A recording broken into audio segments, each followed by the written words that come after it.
Hello बच्चों, welcome back to my YouTube channel. मैं Thalesh sir आप लोगों को लगातार chapter wise IMP question provide कर रहा हूँ 2026 में होने वाले एग्ज़ाम के लिए। ठीक है ना। तो अभी मैं आप लोगों के लिए लेकर आया हूँ एक मोस्ट इम्पोर्टेंट क्वेश्चन से बना हुआ सैम्पल पेपर जो मैंने खुद बनाया है। और एग्ज़ाम से पहले एक बार इसको अच्छे से आप सॉल्व कर लें। लगभग 2-2.5 घंटे का 3 घंटे का आपका पेपर रहता है, तो लगभग 2.5 घंटे आप टाइम दीजिए, आधे घंटे कम दीजिए, और 2.5 घंटे में इस पूरे पेपर को कम्प्लीटली सॉल्व कीजिए वैसे जैसे आप एग्ज़ाम हॉल में सॉल्व करने वाले हैं, है ना। उससे क्या आपकी प्रैक्टिस होगी, है ना। और जितना भी मोस्ट इम्पोर्टेंट कंटेंट है आप वो पूरा प्रैक्टिस करके एक बार एंडिंग में लास्ट में आप करके चले जाओगे। क्योंकि क्या है कि लिखने की प्रैक्टिस होना बहुत ज़रूरी है ना। तो लिखने की प्रैक्टिस बहुत ज़रूरी है, इसीलिए तो इस पेपर को पूरा कम्प्लीटली सॉल्व करें। यहाँ पे मैंने आपको चूज़ द करेक्ट ऑप्शंस के 6 क्वेश्चन प्रोवाइड किए हैं अलग अलग चैप्टर्स पे। हर एक चैप्टर पे हर एक क्वेश्चन है, ठीक है ना। जैसा बोर्ड पैटर्न होता है उसी के बेसिस से बनाया है। तो ये पूरा पेज आप बड़े ध्यान से देख सकते हैं। फर्स्ट वाला क्वेश्चन कंप्लीट है, इसके बाद है फिल इन द ब्लैंक्स। तो उसके बाद हम लोग चलते हैं नेक्स्ट पेज पे। आप इस वाले पेज का स्क्रीनशॉट ले सकते हैं और पेपर को पूरा कम्प्लीटली सॉल्व कर सकते हैं। एक एक पेज का स्क्रीनशॉट लीजिए और फिर मोबाइल में इस पेपर को ऑन करके आप पूरा कम्प्लीटली 2-2.5 घंटे में इसको सॉल्व कीजिएगा। तो नेक्स्ट पेज में चलते हैं। तो ये है सेकंड पेज, इसका भी आप लोग स्क्रीनशॉट लीजिए। इसमें फिल इन द ब्लैंक से कुछ क्वेश्चन है, फोर और and write true and false in the following. True false है इसमें। तो बड़े अच्छे अच्छे क्वेश्चन निकल के दिए मैंने। तो थोड़ा सा आप जो माइंड लगे, अगर पेपर टफ आता है 2026 में तो उसके हिसाब से भी ये सही रहेगा। वैसे जनरली जो स्टैंडर्ड और बेसिक के लिए अलग अलग पेपर्स बन रहे हैं ना, उसमें स्टैंडर्ड के लिए बहुत बढ़िया रहने वाला है।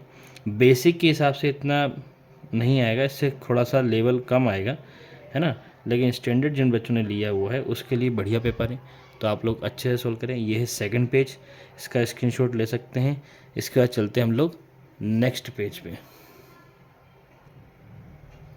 ये है आपका पेज नंबर 30। इस पे कुछ क्वेश्चंस वन वर्ड के हैं। What will be the distance of point A 3,4 from the origin and right any two one condition of similarity of two triangles.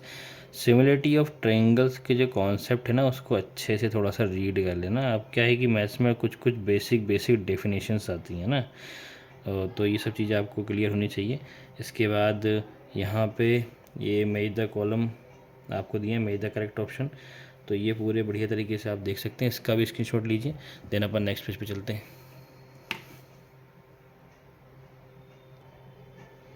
ये है नेक्स्ट पेज। यहाँ पे क्वेश्चन नंबर 6 2 मार्क्स के क्वेश्चन हैं। Question number 7, 8, 9, 10, ठीक है ना। तो ये 2-2 नंबर के क्वेश्चन हैं, 2 मार्क्स के क्वेश्चन हैं। तो यहाँ पे मैं लिख देता हूँ, ये 2 मार्क्स का क्वेश्चन है, ये भी 2 मार्क्स का है, ये भी 2 मार्क्स का है, ये क्वेश्चन भी 2 मार्क्स का है, और ये क्वेश्चन भी 2 मार्क्स का है। ये सारे क्वेश्चन 2 मार्क्स के, ठीक है। तो उसके बाद चलते हैं देन नेक्स्ट पेज पे।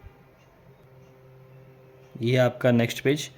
यहाँ पे question number 11, find the sum of the first 10 positive integer divide by 5, find the zeros of 4u² + 8u। ये 2 मार्क्स का क्वेश्चन है। यहाँ पे भी ये क्वेश्चन नंबर 12 भी 2 मार्क्स का है, क्वेश्चन नंबर 13 भी 2 मार्क्स का है, क्वेश्चन नंबर 14 भी 2 मार्क्स का है। ऐसे ही क्वेश्चन नंबर 15 भी 2 मार्क्स का है, ठीक है। तो ये सारे हो गए। यहाँ से question prove that the tangent drawn at the end of the diameter of a circle are parallel, ठीक है ना। ये सारी इक्वेशंस हैं, थ्योरम्स हैं। तो इसे sine square theta plus cos square theta is equal to 1, ये इक्वेशन प्रूफ करने के लिए आती तो आपको आना चाहिए, और ये थ्योरम्स है, ये भी आनी चाहिए। तो उसके बाद चलते हैं नेक्स्ट पेज पे। ओके, इसका स्क्रीनशॉट ले लीजिए आप लोग। हाँ तो बच्चों, ये आ गए हम नेक्स्ट पेज पे। यहाँ पे आपको क्वेश्चन नंबर 16 भी 2 मार्क्स में है, क्वेश्चन नंबर 17 भी 2 मार्क्स में है, और क्वेश्चन नंबर 18 से आपको 3 मार्क्स के क्वेश्चन स्टार्ट हो रहे हैं, ठीक है। तो जल्दी से इसका स्क्रीनशॉट लीजिए, देन अपन नेक्स्ट पेज पे चलते हैं। ओके,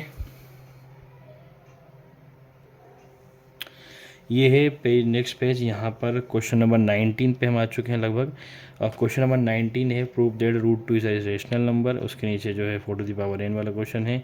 चेक करके बताना है कि 4⁴n and with the digit 0, ठीक है। तो यहाँ पे अपन इसको क्वेश्चन नंबर 3 में क्वेश्चन नंबर 19 है 3 मार्क्स का है ये। ऐसे ही क्वेश्चन नंबर 20 ये भी कितने मार्क्स का है, ये भी 3 मार्क्स का है। तो चलते हैं, इसका स्क्रीनशॉट लिए चलते हैं नेक्स्ट पेज पे। तो बेटा ये है लास्ट पेज और यहाँ पे क्वेश्चन नंबर 21 है, ये 4th मार्क्स का क्वेश्चन है ना।